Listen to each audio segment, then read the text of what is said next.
Hi guys, எல்லாருக்கும் வணக்கம் guys. இந்த வீடியோவில் நம்ம என்ன பார்க்க போகிறோன்னா, இந்திய அணியை நாங்கள் விட மாட்டோம்டா, கண்டிப்பாக பழி வாங்குவோம். இந்த வாட்டி சாம்பியன் டிராஃபி தொடரில் இந்திய அணியை நாங்கள் வச்சு செய்வோம்டா அப்படின்னு சொல்லிட்டு இந்திய அணிக்கு ஓப்பனாகவே சவால் விட்டு பேசியிருக்காருங்க பாகிஸ்தான் அணியின் நட்சத்திர வேகப்பந்து வீச்சாளர் ஷாஹின் ஷா ஆஃப்ரிடி.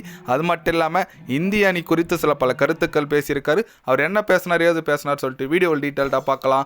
அதுக்கு முன்னே நீங்கள் நம்ம சேனலுக்கு புதுசாக வந்திருந்தீங்கன்னா ஒரே ஒரு சப்ஸ்கிரைப் மட்டும் பண்ணிவிட்டு வாங்க, வீடியோக்குள்ளே போகலாம். ஆமாங்க, இந்தியா வாசஸ் இங்கிலாந்து இப்போது ஓடிஐ மேட்ச் நடந்துட்டு வந்துட்டு இருக்கு. வர பிப்ரவரி பார்த்தீங்கன்னா இந்தியா வாசஸ் பாகிஸ்தான் அந்த சாம்பியன் ட்ராஃபி 2வது ஓடிஐ போட்டி விளையாட போகிறோம். அது குறித்து நம்ம அஃப்ரீடி என்ன சொன்னார் கேட்டிங்கன்னா, இந்திய அணி ஒன்றும் அவ்வளோ பெரிய அணிலாம் கிடையாதுங்க, எங்கள் நாட்டில் வரும்போது நாங்கள் தான் கெத்து.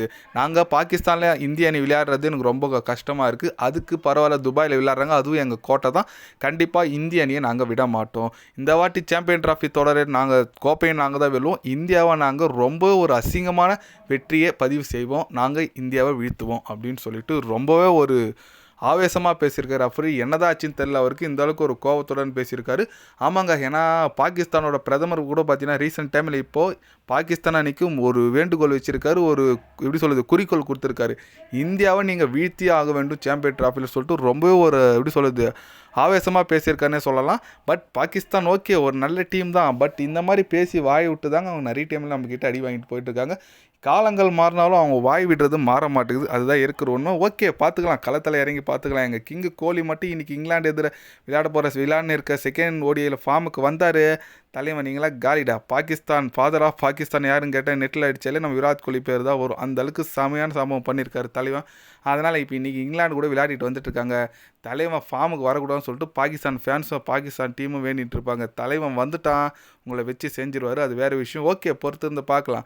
பட் ஏன் இந்திய அணி மேலே என்ன இவங்களுக்கு இவ்வளோ காண்டுன்னு தெரியலையே. இந்தியாவை வீழ்த்தணும், நாங்கள் கூட அவ்வளோ பேச மாட்டோம், அவங்களோட டீமாகவே மதிக்க மாட்டோம், நாங்கள் பாட்டுன்னு வந்து விளையாடுறோம். நீங்கள் தான் எங்ககிட்ட சண்டைக்கு வாங்கடான்னு சொல்கிற மாதிரி ஏன் தான் நம்மளை பிடிச்சி நோண்டிட்டு இருக்காங்க தெரில பாகிஸ்தான். இத்தனைக்கும் பிரதமர், ஒரு பாகிஸ்தான் பிரதமர் எவ்வளோ பெரிய போஸ்டிங்கு ஒரு பிரதமர்ன்றது, அவரே குழந்தைத்தனமாக இந்தியாவை வீழ்த்தணும் அப்படின்னு சொல்லிட்டு இதுக்கு இப்போவே சொல்கிறாரு, வேண்டுகோள் மாரி சொல்கிறாரு. அது ரொம்ப கஷ்டமாக இருக்குது.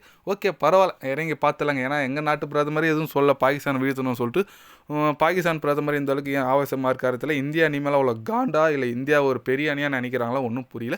ஓகே, பொறுத்து இருந்து பார்க்கலாம். நீங்கள் சொல்லுங்கள். அஃப்ரிடி பார்த்தீங்கன்னா ஓப்பனாக சவால் விட்டுருக்காரு. பாகிஸ்தான் பிரதமரே பார்த்தீங்கன்னா இந்தியாவை வீழ்த்த வேணும்னு சொல்லிட்டு பாகிஸ்தான் வீரர்களுக்கெல்லாம் ஒரு உற்சாகம், ஒரு எப்படி சொல்கிறது, ஒரு வேண்டுகோள் மாரி சொல்லியிருக்காரு. அது குறித்து நீங்கள் என்ன நினைக்கிறீங்கன்னு சொல்லிட்டு மறக்காமல் கமெண்டில் சொல்லுங்கள். இது போன்ற ஸ்போர்ட்ஸ் யூஸாக தெரிஞ்சுக்கணும்னா சேனலை சப்ஸ்கிரைப் லைக் ஒன்று பண்ணிக்கிங்க. கண்டிப்பாக கிரிக்கெட் பற்றி day by day channel update வரும். மறக்காமல் சப்ஸ்கிரைப் மட்டும் கொஞ்சம் பண்ணி வச்சுக்கோங்க. நன்றி, வணக்கம்.